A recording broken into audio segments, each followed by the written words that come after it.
ಈ ದಿನದ ಸುಭಾಷಿತ. ಚಿಂತನೀಯಾ ಹಿ ವಿಪದಾಂ ಆದಾವೇವ ಪ್ರತಿಕ್ರಿಯಾ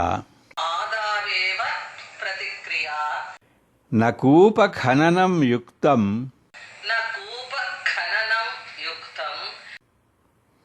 ಪ್ರದೀಪ್ತೆ ವಹ್ನಿನಾ ಗೃಹೇ.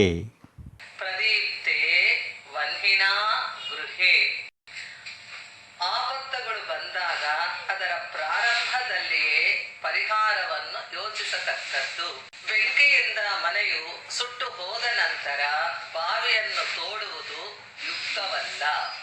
When a dangerous situation arises, suitable action to bring remedy should be initiated immediately.